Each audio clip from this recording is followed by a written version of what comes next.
Good morning future officers, I welcome to all of you to ITube classes. दोस्तों, आज है सितंबर 29, 2021, Wednesday का दिन है और हम लोग करने वाले हैं द इंडियन एक्सप्रेस के न्यूज़पेपर की एनालिसिस।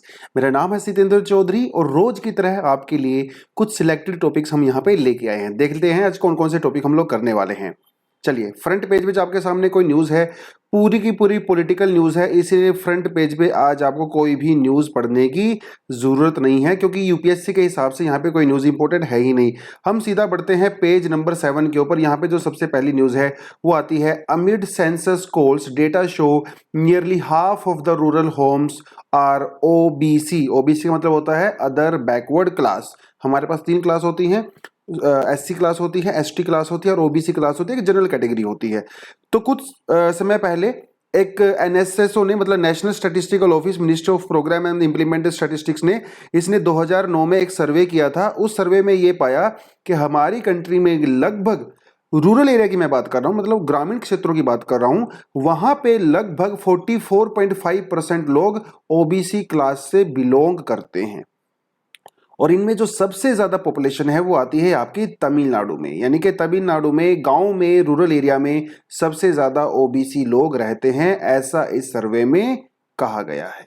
ठीक है। उसके अलावा अगर आप राजस्थान की बात करो, महाराष्ट्र की बात करो, मध्य प्रदेश की बात करो, वहां पे भी काफी पॉपुलेशन पाई गई है। आप यहाँ पे परसेंटेज उसका देख सकते हो। ठीक है, कोई खास इंपॉर्टेंट न्यूज नहीं है ये, इसलिए मैं आपको बता रहा हूँ क्योंकि अभी बहुत सारी पॉलिटिकल पार्टीज कास्ट सेंसस को लेके डिमांड कर रही हैं कि सरकार को कास्ट सेंसस भी करवाना चाहिए, क्योंकि देखिए 2021 में भी जनरल सेंसस होने वाला है, तो इसमें कास्ट वाला कॉलम ऐड करने की बात कर रहे हैं, लेकिन सरकार ने साफ साफ मना कर दिया है कि हम लोग कास्ट वाले कॉलम को ऐड नहीं करेंगे, क्योंकि इंडिया में 1951 के बाद, मतलब 1951 में भी नहीं हुआ था, लास्ट कास्ट सेंसस इंडिया में 1931 में हुआ था।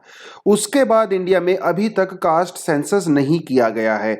यानी कि जो हम लोग क्वेश्चंस पूछते हैं पॉपुलेशन काउंट करते समय, उसमें कास्ट वाले कॉलम को ऐड नहीं करते। सरकार ने इस बार भी मना कर दिया है कि हम लोग 2020 में उसको ऐड नहीं करेंगे, क्योंकि कास्ट सेंसस की तैयारियां लगभग 4-5 साल पहले शुरू हो चुकी होती हैं। इसका मतलब जो 2021 में कास्ट सेंसस होगा, इसकी तैयारियां 2016 और 17 से हो चुकी हैं। तो अभी एक आखिरी मौके पे आप लोग कास्ट वाले उसको इंक्लूड नहीं कर सकते। बहुत पुराना मुद्दा है, कई दिनों से मैं आपको करवा रहा हूं, आई होप आपको इसकी अंडरस्टैंडिंग होगी। ठीक है। आज की जो इंपॉर्टेंट न्यूज है वो आती है कहां से, जम्मू एंड कश्मीर और लद्दाख से आती है। वहां पे हम लोग एक टनल बना रहे हैं जिसका नाम है जोजिला टनल। इसके बारे में आपको मैं एक्सप्लेन्ड सेक्शन में बताऊंगा, क्योंकि एक्सप्लेन्ड सेक्शन में इसमें हम लोग एक्सप्लेन में डिटेल करेंगे। तो यही वाली चीज जो है वहां पे रिपीट कर रखी है, ये मुझे समझ में नहीं आता इंडियन एक्सप्रेस वाला ऐसा क्यों करते हैं। भैया, जब आपने एक टॉपिक एक्सप्लेन सेक्शन में दे दिया है तो उसको यहां स्पेस देने की क्या जरूरत है? आप उसको रिपीट क्यों कर रहे हो? खुद की न्यूज को रिपीट करते हैं, पता नहीं क्या स्ट्रेटेजी है इनकी, कौन इनकी मार्केटिंग करता है, we never know, but still आप उस स्पेस को किसी और न्यूज के लिए यूटिलाइज कर सकते थे। एनीवेज, चलिए अगली न्यूज क्या कहती है। अगली कहते हैं, यूएस कांग्रेशनल रिपोर्ट कहती है कि Pakistan is home to 12 terrorist group. अभी अमेरिका की कांग्रेस में एक बाई पार्टीशन रिसर्च विंग निकली है। बाई पार्टीशन का मतलब होता है कि जो किसी भी पार्टी से बिलोंग नहीं करते, न्यूट्रल होती है। उसने ये कहा है कि Pakistan is home to at least 12 foreign terrorist organisation, और इन ऑर्गेनाइजेशन में से कुछ 5 ऑर्गेनाइजेशन ऐसी हैं जिसका टारगेट इंडिया है, कुछ ऑर्गेनाइजेशन ऐसी हैं जिसका टारगेट अफगानिस्तान है, कुछ का टारगेट खुद पाकिस्तान है और कुछ का टारगेट जो है इंडिया है, जैसे लश्कर तैयबा, जैश ए मोहम्मद, है ना, और आपकी आते थे हिजबुल मुजाहिदीन। ये कुछ है टेररिस्ट ऑर्गेनाइजेशन ऐसी हैं जिसका इंडिया साफ साफ यहाँ पे टारगेट नजर आता है।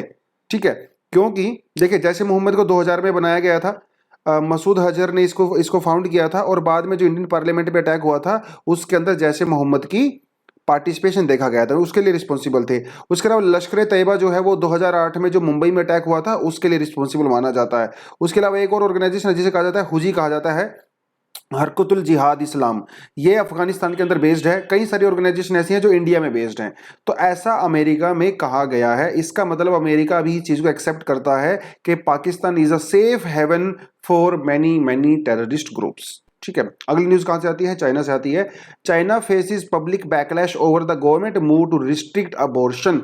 चाइना में अभी तक अबॉर्शन करवाना that was the choice of the women और पेरेंट्स, लेकिन अभी चाइना ने क्या कहा है कि हम लोग अबॉर्शन को बैन कर रहे हैं, अगर वो अबॉर्शन नॉन मेडिकल रीजन से है। देखिए, अगर किसी को कॉम्प्लिकेशन, हेल्थ कॉम्प्लिकेशन है, तब तो आप अबॉर्शन करवा सकते हो, उसके अलावा आप अबॉर्शन नहीं करवा सकते। चाइना में भी इंडिया की तरह मेल बॉयज को ज्यादा प्रेफरेंस दी जाती है, इसलिए जो पेट में फीमेल होती हैं उनको अबॉर्शन करवा दिया जाता है चाइना में, जस्ट लाइक इंडिया।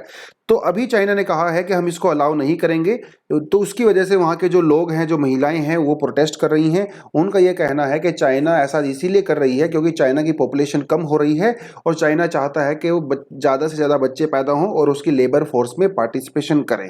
क्योंकि आपको पता है पहले चाइना में 1 चाइल्ड पॉलिसी थी, जो भी हटा दी गई है कंप्लीटली।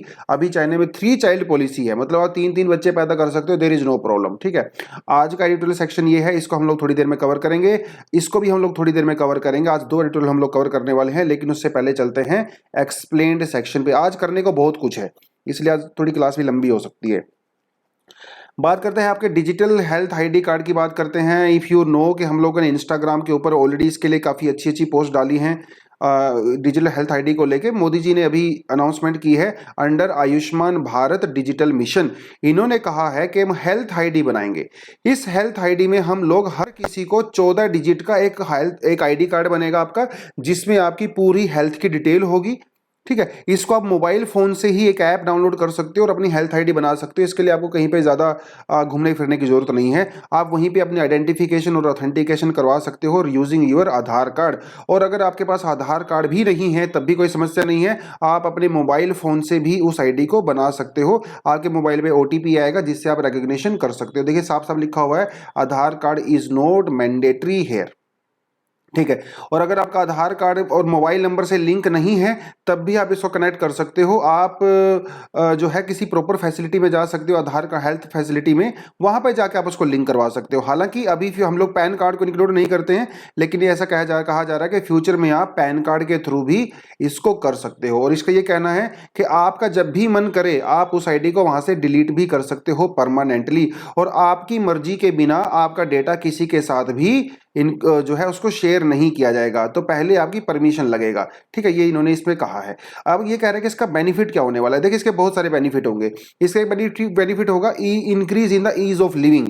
मतलब जैसे आप हॉस्पिटल जाते हो, सपोज करो एक एग्जांपल आपको देता हूं, जैसे आपने मान लो एम्स के अंदर आपने जो है एम्स में अपना ट्रीटमेंट करवा रहे हो, बाद में आप एम्स से जो है वो चंडीगढ़ पीजीआई चले जाते हो, बाद में आप जो है बेंगलोर के किसी हॉस्पिटल में चले जाते हो, तो हर बार आपको अपना पूरे का पूरा एक डेटा इकट्ठा करके वहां पे लेके जाना पड़ता है। लेकिन अगर आपका हेल्थ आईडी कार्ड बन जाता है तो आपका डेटा ऑटोमेटिकली एम्स से पीजीआई में ट्रांसफर हो जाएगा, पीसीआई से जो है बेंगलुरु में ट्रांसफर हो जाएगा। तो वहां के डॉक्टर आपके डेटा को ईजिली एक्सेस कर सकते हैं। इसी तरह से आप अपने बच्चों का आईडी भी बना सकते हो, जिससे आपके बच्चों का पूरा जो हेल्थ रिकॉर्ड है वो आपके पास रहेगा, और अगर और बिल्कुल एनक्रिप्टेड रहेगा। मतलब ऐसा नहीं कि सरकार उसको सबसे ज्यादा शेयर करेगी। जब सरकार आपसे वो उसको शेयर करती है तो हमेशा आपकी परमिशन लेगी, और वो एक सॉफ्टवेयर के साथ एनक्रिप्टेड होता है, मतलब सिक्योर होता है। ऐसा नहीं है कि कोई भी इसको हैक कर लेता है। तो इससे आपको क्या बेनिफिट होगा? इससे एक बेनिफिट होगा कि आपको फिजिकल रिकॉर्ड लेके जाने की जरूरत नहीं है। दूसरा, इसको ये बेनिफिट होगा कि आपके हेल्थ रिकॉर्ड के बेसिस पे वो एप्लीकेशन, यानी कि जो ऐप जो है वो आपको बेस्ट डॉक्टर सजेस्ट कर सकती है। अभी आप जैसे आपने किसी फ्रेंड ने बोला, रिश्तेदारों ने बोला, आप उनके रिकमेंडेशन में डॉक्टर के पास जाते हो। लेकिन फ्यूचर में अगर आपका हेल्थ आईडी बना हुआ है तो ये एप्लीकेशन आपको आपका नियरेस्ट बेस्ट डॉक्टर रिकमेंड कर सकता है, आप वहां पे जाके विजिट कर सकते हो। याद रख लेना, ये 14 डिजिट का है। एग्जाम में कई बार पूछ सकता है कि कितने डिजिट का है, तो 14 का नहीं, 16 का नहीं है, 14 का है। ठीक है, आपका जो आधार कार्ड होता है वो 16 डिजिट का होता है, लेकिन ये वाला आपका 14 डिजिट का होगा। ठीक है, चलिए अगली न्यूज कहा आती है एंटी डिफेक्शन लॉ से आती है। एंटी डिफेक्शन लॉ हमारे शेड्यूल 10th के अंदर मेंशन है। एंटी डिफेक्शन लॉ जिसे कहा जाता है 10th schedule of the constitution, मतलब इसको प्रॉपर्ली एंटी डिफेक्शन लॉ कहा जाता है। अब ये न्यूज में है, क्यों न्यूज में है? क्योंकि ये है जिग्नेश जी, जिग्नेश मेवानी। इन्होंने और कन्हैया कुमार ने क्या किया, अभी कांग्रेस ज्वाइन कर ली है। तो इन्होंने ऑफिशियली ज्वाइन नहीं की है, लेकिन कन्हैया कुमार ने ऑफिशियली ज्वाइन कर ली है। और अच्छा, इन्होंने ऑफिशियली ज्वाइन क्यों नहीं की? क्योंकि ये इंडिपेंडेंट एमएलए हैं गुजरात से, ये किसी भी पार्टी से बिलोंग नहीं करते हैं। अगर ये कांग्रेस को ज्वाइन करते तो इनको पहले रिजाइन करना पड़ता, तब कांग्रेस में जाके ज्वाइन करते। इसको कहा जाता है एंटी डिफेक्शन। जब आप किसी एक पार्टी से दूसरी पार्टी में को ज्वाइन करते हो तो आपके ऊपर एंटी डिफेक्शन लॉ लगता है, और आपकी जो कैंडिडेचर है, जो कैंडिडेसी है, उसको रिजेक्ट किया जा सकता है। कौन रिजेक्ट करता है? By speaker. जो प्रिजाइडिंग ऑफिसर होता है, ठीक है, इसे कहा जाता है 10th शेड्यूल और anti defection law. Anti defection law के तहत आपकी सदस्यता यानी कि आपकी जो कैंडिडेसी है वो कई तरीके से रिजेक्ट हो सकती है। कैसे हो सकती है? या तो आपने वॉलंटरी गिव अप कर दिया हो पार्टी की मेंबरशिप, जैसे मान लो पार्लियामेंट में या स्टेट लेजिस्लेचर में अगर कोई वोटिंग हो रही है और अगर आपने अपनी पार्टी के अगेंस्ट में वोटिंग कर दिया, तो इसका मतलब ये हुआ कि आपने वॉलंटरली अपनी पार्टी से आपने इस्तीफा दे दिया, अपनी पार्टी को छोड़ना चाहते हो। तो एक रीजन तो ये हो सकता है। दूसरा रीजन ये हो सकता है कि अगर कोई इंडिपेंडेंट कैंडिडेट जो आज़ाद उम्मीदवार होता है, अगर वो किसी पॉलिटिकल पार्टी को ज्वाइन करता है तो वो उसको जो पद पे बैठा हुआ है वो अपनी सीट से उसको अपनी सीट छोड़नी पड़ती है। एक रीजन ये होता है। दूसरा रीजन ये होता है कि जो भी नॉमिनेटेड लोग होते हैं, नॉमिनेटेड जो होते हैं, अगर वो 6 महीने के बाद पार्टी ज्वाइन करते हैं, देखिए 6 महीने तक पार्टी ज्वाइन कर सकते हैं, किसी तरह की कोई प्रॉब्लम नहीं है। अगर वो 6 महीने के बाद कोई पॉलिटिकल पार्टी ज्वाइन करते हैं तब भी उनके ऊपर एंटी डिफेक्शन लॉ लगता है। तो इंडिया में 3 सिनेरियो हैं जिसके बेसिस पे आपके ऊपर एंटी डिफेक्शन लॉ लगता है। और ये पावर किसके हाथ में होती है डिस्क्वालिफिकेशन की? वो होती है वहां के प्रिजाइडिंग ऑफिसर के हाथ में। एमएलए और एमपी अगर किसी को एंटी डिफेक्शन लॉ लगा है उसको डिस्क्वालीफाई करने की पावर वहां के प्रिजाइडिंग ऑफिसर में होती है। In case of parliament, in case of Lok Sabha it is in the hands of speaker, in case of Rajya Sabha it is in the hands of the vice president, है ना। और ऐसे ही स्टेट लेजिस्लेचर में भी होता है। और आप एक चीज यहां पे देखिए कि वो कितने टाइम में उस क्वालिफिकेशन को डिसाइड करेगा, ऐसा कुछ भी कानून के अंदर नहीं लिखा हुआ है। ऐसा बहुत बार देखा गया है कि वो जो स्पीकर होते हैं वो बहुत समय ले लेते हैं और कई बार ऐसा देखा गया है उसको वो 2-3 दिन में ही कवर कर देते हैं, क्योंकि वो पॉलिटिकली बायस्ड होते हैं। क्योंकि जो स्पीकर होते हैं, जो प्रिसाइडिंग ऑफिसर होते हैं, वो भी किसी ना किसी पॉलिटिकल पार्टी से बिलोंग करते हैं, है ना। तो कई बार ऐसा होता है अगर वो अपोजिशन से बिलोंग करते हैं तो एंटी डिफेक्शन लोगों को 3-3 महीने, 6-6 महीने, 2-2 साल तक क्लियर ही नहीं करते हैं। सुप्रीम कोर्ट ने पिछले दिनों साफ साफ कहा था कि एंटी डिफेक्शन लॉ का फैसला जो है वो 3 महीने के अंदर स्पीकर को सुनाना पड़ेगा। तो इसी तरह का एंटी डिफेक्शन लॉ अभी किसके ऊपर लगा हुआ है? रॉय के ऊपर लगा हुआ है। ये बीजेपी के एमएलए हैं वेस्ट बंगाल से, लेकिन इन्होंने अभी रिसेंटली तृणमूल कांग्रेस पार्टी को ज्वाइन किया है, तो इसीलिए इनके ऊपर एंटी डिफेक्शन लॉ लगा है। तो सुप्रीम कोर्ट ने कहा है कि जो कलकत्ता हाई कोर्ट ने भी उनको कहा है कि भैया जो वहाँ के स्पीकर हैं, मतलब जो वहाँ के प्रिजाइडिंग ऑफिसर हैं, वो जल्दी से जल्दी इनके ऊपर फैसला लें। एंटी डिफेक्शन लॉ इनके ऊपर लगा हुआ है। एंटी डिफेक्शन लॉ हमारे एग्जाम के पर्सपेक्टिव से एक काफ़ी इंपॉर्टेंट टॉपिक है और लक्ष्मीकांत में भी इसके बारे में एक अच्छा खासा चैप्टर दिया हुआ है, तो आप इसको वहाँ जाके भी पढ़ सकते हो। ठीक है, चलिए अगली न्यूज़ आती है, वो आती है कश्मीर से, लद्दाख से आती है। एक जोजिला टनल हम लोग बना रहे हैं, जोजिला। तो जोजिला पास कहाँ पे है? J&K के अंदर आपका जोजिला पास है। आपको एक थोड़ा सा क्लियरली मैं दिखाना चाहूंगा। यस, ये वाला देखो, ये आपका है जम्मू एंड कश्मीर, ठीक है। और एक तरफ आपका आता है लद्दाख। तो ये जो हमारा यहाँ पे है आपको नजर आ रहा है, ये है आपका LAC, ठीक है, लाइन ऑफ LOC है, लाइन ऑफ एक्चुअल कंट्रोल, ठीक है। अब क्या है खेल? अब ये देखो यहाँ पे, ये है आपका श्रीनगर, यहाँ पे आपका आता है, ये आपका नजर आता है लेह, और यहाँ पे बीच में आपका पड़ता है कारगिल। तो श्रीनगर से लेह तक अभी एक रोड बनाना है। अभी तक जो वहां पे रोड बना हुआ है उस रोड को कहते हैं NH1, लेकिन ये रोड काफी उबड़ खाबड़ है और बहुत नैरो है और सर्दियों में 5 से 6 महीने तक कंप्लीटली बंद रहता है क्योंकि यहाँ पे हैवी स्नोफॉल होता है। तो सरकार क्या करने वाली है? सरकार ने डिसाइड किया है कि वो जोजिला पास के अंडरग्राउंड एक टनल बनाएगा जिसे कहा जाता है जोजिला टनल। इस टनल से अगर जब आप ट्रैवल करोगे ना तो इसके कई सारे बेनिफिट हैं। एक तो ये बेनिफिट है कि ऑल वेदर होगा, आप हर मौसम में 12 महीने इसमें ट्रैवल कर सकते हो। दूसरी बात यह है कि यहाँ पे ट्रैवलिंग पीरियड बहुत कम हो जाएगा। अभी वहाँ पे कम से कम 4 से 5 घंटा लगता है ट्रैवल करने के लिए, लेकिन इस टनल के बनने के बाद जो है आप 15 से 20 मिनट में भी ट्रैवल कर सकते हो। तो this is going to be very very fast, ठीक है। तो इसके बारे में बताया गया है। यहाँ पे दो छोटे छोटे पॉइंट हैं। एक पॉइंट ये है, जैसे यहाँ आपका श्रीनगर आ गया और यहाँ पे आपका आ गया कारगिल, तो इसके बीच में 2 छोटे छोटे पॉइंट पड़ते हैं। एक ये पड़ता है, एक ये पड़ता है। दो टनल बनाई जाएंगी। पहली टनल को हम लोग बोलते हैं जो मोर टनल और दूसरी टनल को बोलेंगे जोजिला टनल। जोजिला टनल की जो लेंथ होने वाली है that is going to be 14.15 kilometre और जो मोरा की होने वाली है और लगभग 6.5 किलोमीटर इसकी लेंथ होने वाली है, ठीक है। तो ये आपको ध्यान रखना चाहिए। जब एक बार ये बनकर तैयार हो जाएगा तो this is going to be the highest tunnel in the world, ठीक है। और this is going to be the longest bidirectional tunnel in Asia. अगर ये जब बन के तैयार हो जाएगा कंप्लीटली, जो इसका ऑपरेशन है वो 2026 में बनकर तैयार हो जाएगा। पूरे का पूरा। लेकिन जो आपका जोजिला टनल है उसका जो एम है वो 2024 का है। 2024 में इलेक्शन होने से पहले मोदी जी इसका इनॉग्रेशन करना चाहते हैं, इसी वजह से इसको थोड़ा फास्ट करवा रहे हैं। ठीक है, तो ये थोड़ा सा आपको यहाँ पे पता होना चाहिए अबाउट जोजिला टनल। ठीक है, चलिए आज के अगर हम एडिटोरियल की बात करें तो हमारे पास दो आते हैं, एनालार्जिंग विंडो। ये क्या कह रहा है, देखिए इसके बारे में ज़्यादा डिटेल में नहीं जाऊंगा क्योंकि ऑलरेडी आपको इन चीज़ों का पता है। अभी इस एडिटोरियल में 4 ऐसे इंसिडेंट बताए गए हैं जो दुनिया में हो रहे हैं, जिनमें से पहला क्या है, विड्रो। यूएसए ने और नाटो ने विड्रॉ कर लिया अफगानिस्तान से, एक तो वो इंसिडेंट हो गया। दूसरा इंसिडेंट होता है कि चाइना अपने डोमेस्टिकली बहुत अपनी जो वहाँ पे आईटी कंपनीज हैं या जो रियल एस्टेट कंपनी है चाइना के अंदर जो इंफ्रास्ट्रक्चर बनाती हैं उनके ऊपर काफ़ी ज़्यादा क्रैकडाउन कर रहा है, उनके ऊपर बहुत ज़्यादा रेगुलेशन कर रहा है, जिसकी वजह से वहाँ की इंडस्ट्री के अंदर अभी थोड़ा सा पैनिक है।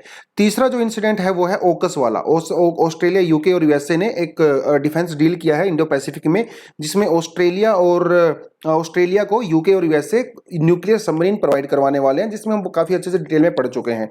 चौथा जो यहाँ पे इंसिडेंट है वो बताया गया है क्वाड के बारे में। अब इन चारों के चारों से इंडिया के ऊपर क्या बेनिफिट होने वाला है या नुकसान होने वाला है उसके बारे में इसकी असेसमेंट कर रखी है।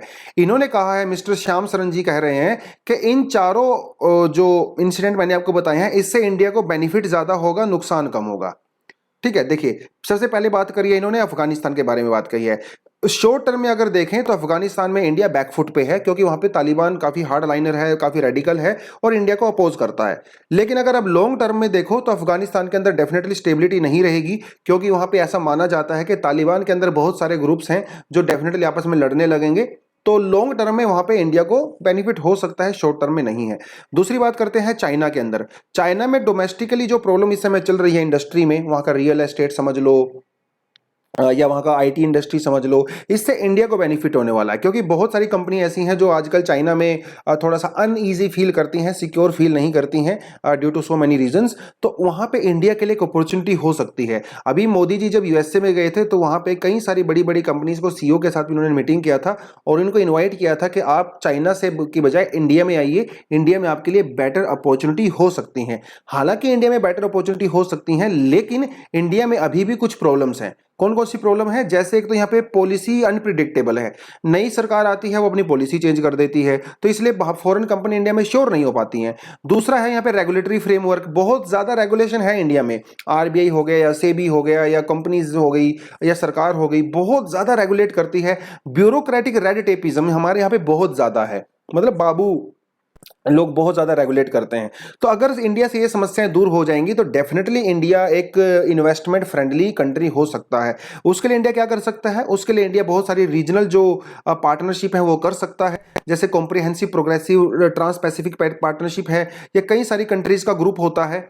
इंडिया इसका पार्टिसिपेशन कर सकता है। ठीक है, तो लगभग 13-14 कंट्री हैं इसके अंदर, कॉम्प्रिहेंसिव एंड प्रोग्रेसिव अग्रीमेंट और ट्रांस पैसिफिक पार्टनरशिप। इसमें कई सारी कंट्री ऐसी हैं जो अमेरिकन कंट्री हैं, कुछ कंट्री ऐसी हैं जो एशियन कंट्रीज हैं, तो इन कंट्री का एक ग्रुप है। इंडिया भी इस ग्रुप को ज्वाइन कर सकता है और अपना एक्सपोर्ट और इंपोर्ट को इंक्रीज कर सकता है। तो ये एक इंडिया के लिए एक पॉजिटिव सिग्नल हो सकता है। अगला क्या कर सकता है India, Asia Pacific economic cooperation को भी इंडिया ज्वाइन कर सकता है। इसके अंदर भी बहुत सारी कंट्री हैं जो आपस में इंपोर्ट और एक्सपोर्ट करती हैं, आप यहाँ पे क्लियरली देख सकते हो। तो इंडिया भी इस एक ऑर्गेनाइजेशन का पार्ट हो सकता है। तो इंडिया अपने यहाँ पे बेटर एक इन्वेस्टमेंट के लिए अपॉर्चुनिटी खड़ी कर सकता है। तो एक तो ये बेनिफिट हो गया। अगला हो गया, इन्होंने कहा है ओकस के बारे में। देखिए ओकस, जब से ओकस बना है तब से चाइना का फोकस जो है वो ओकस हो गया है, क्वाड नहीं है।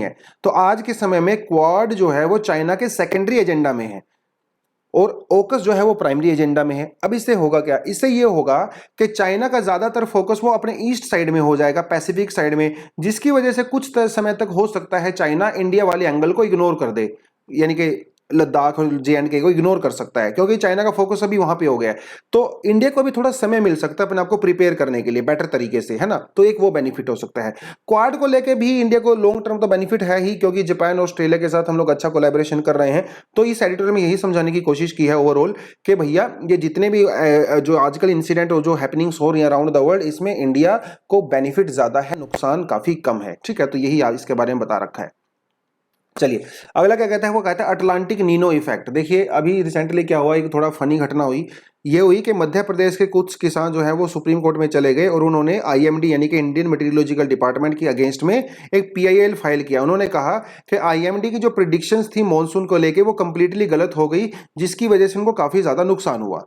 ये सबको पता है कि इस बार स्पेशली आईएमडी की प्रिडिक्शंस काफी ज्यादा गलत हो गई हैं। इसका रीजन क्या है, थोड़ा सा साइंटिफिक है, यहाँ पे बता देता हूँ फिर भी आपको मैं। आपको दो इंसिडेंट के बारे में पता होगा जिसे कहा जाता है एल नीनो और ला नीना, है ना, इसके बारे में आपको पता है।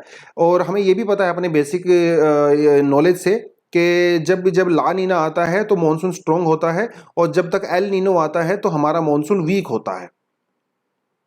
लेकिन सोचने की बात यह है कि 2020 में पैसिफिक ओशन में ला नीना चल रहा था। इसके हिसाब से इंडिया में मॉनसून स्ट्रांग होना चाहिए था, लेकिन हो गया इंडिया में मॉनसून वीक हो गया। स्पेशली अगस्त के महीने में, अगस्त के महीने में इंडिया में मॉनसून काफी वीक था, सितंबर में थोड़ा सा स्ट्रांग हो गया। ऐसा क्यों हुआ और आईएमडी इसको प्रिडिक्ट क्यों नहीं कर पाया, ये यहां पे एक बड़ी प्रॉब्लम है। इसके लिए इन्होंने एक नया कॉन्सेप्ट बताया है, उसको कहा जाता है अटलांटिक नीनो।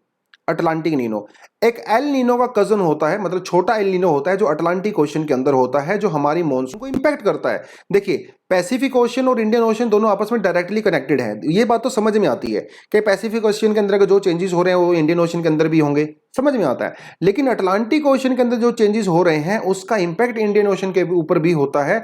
ये बहुत ही एक रिसेंट डिस्कवरी है। और आईएमडी अभी क्या करता है, जो फोरकास्ट को करने के लिए, मतलब मौसम के रिगार्डिंग प्रिडिक्शंस को करने के लिए एल नीनो और ला नीना को प्रेडिक्ट करता है, लेकिन अभी तक वो अटलांटिक नीनो को अपनी कैलकुलेशन के अंदर इंक्लूड ही नहीं करता, जिसकी वजह से सारी गड़बड़ होती हैं। तो इस एडिटोरियल में यही बताया गया है कि अटलांटिक नीनो इंपैक्ट करता है मॉनसून को, तो हो सकता है फ्यूचर में आईएमडी को, इंडियन मेटीरियोलॉजिकल डिपार्टमेंट को, अटलांटिक नीनो को भी कंसिडर करना चाहिए। उसके ऊपर एक चीज और हो रही है, वो हो रही है अंटार्कटिक, मतलब आर्कटिक। जो हमारा आर्कटिक गर्म हो रहा है ना, आर्कटिक के गर्म होने से भी मॉनसून के ऊपर इंपैक्ट पड़ता है। तो आप ये देखिए कि मॉनसून इतना ज्यादा फ्रजाइल सिस्टम है कि दुनिया में कहीं भी छोटी से छोटी घटना होती है क्लाइमेटोलॉजिकली, वो डायरेक्टली मॉनसून को इंपैक्ट करती है। तो मॉनसून एक बहुत ही कॉम्प्लेक्स फिनोमिना होता है। तो आईएमडी को जो रिसेंटली हम लोग मॉडल फॉलो करते हैं उसमें बहुत सारी चीजों को इग्नोर कर दिया जाता है। तो आईएमडी को अपना सिस्टम और ज्यादा अपडेट करने की जरूरत है, और ज्यादा स्ट्रॉन्ग कंप्यूटर कैलकुलेशन करने की जरूरत है, अगर फ्यूचर में आईएमडी को एग्जैक्टली अगर प्रिडिक्ट करना है तो इस एडिटोरियल में आपको यही बताया गया है। ठीक है, तो ये अपना हो गया। अगर बढ़ते हैं थोड़ा इकोनॉमी सेक्शन में, क्या आज इकोनॉमी सेक्शन में कोई खास चीज इंपॉर्टेंट नहीं है तो आप इसको यहाँ पे छोड़ सकते हो। ठीक है, चलिए चाइना में एनर्जी क्राइसिस है। क्या कह रहे हैं, चाइना में एनर्जी क्राइसिस है। चाइना में कई सारे प्रोविंस ऐसे हैं जहां पे बिजली की बहुत ज्यादा किल्लत हो गई है, बहुत ज्यादा शॉर्टेज हो गई है। चाहे आप वहां की इंडस्ट्री की बात कर लो या हाउस होल्ड की बात करो। आप बोलोगे सर ऐसा कैसे हो गया, दुनिया की सेकंड लार्जेस्ट इकोनॉमी है, बिजली की कमी कैसी हो गई।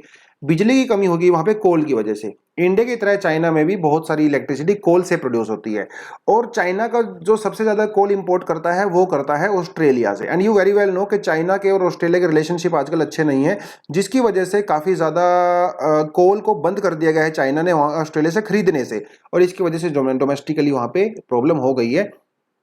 तो चाइना की सरकार लोगों को कह रही है कि आप अपने यहाँ पे बिजली कम चलाइए, और 2-3 घंटे का कट लग रहा है वहाँ पे, बड़ी बड़ी सिटीज़ में कट लग रहा है, छोटी सिटीज़ की बात नहीं कर रहा हूँ। ठीक है, तो ये कुछ चाइना में समस्याएं हैं। तो ओवरऑल आज के इंडियन एक्सप्रेस में इतना ही करेंगे। आर्टिकल आज हम लोगों ने काफ़ी ज़्यादा किए, हालांकि थोड़ा फास्ट किया, लेकिन आई होप क्योंकि बहुत सारी चीज़ें रिपीटेड थी आपको यहाँ पे समझ में आया होगा। चलिए ठीक है, तो that is all for the day. Thank you very much, all the best and जय हिंद। लेकिन आगे बढ़ने से एक चीज़ आपको और बता दूं कि जो बच्चे हमारे प्लेटफॉर्म पे नए हैं उनसे रिक्वेस्ट करना चाहूँगा, आप हमारे चैनल को जरूर सब्सक्राइब करें। आप हमें व्हाट्सएप ग्रुप को भी ज्वाइन कर सकते हो, डिस्क्रिप्शन बॉक्स में आपको नंबर दिया होगा, वहाँ पे टेक्स्ट करोगे तो हम आपको लिंक भेज देंगे। अगर आप टेलीग्राम वगैरह चलाते हो तो इसका लिंक भी आपको दिया हुआ है। हम यहाँ पे डेली आपको न्यूज़पेपर शेयर करते हैं और भी बहुत सारा कंटेंट क्विज वगैरह आपके साथ शेयर किया जाता है। ठीक है, चलिए that is all for the day. Thank you very much, all the best and जय हिंद।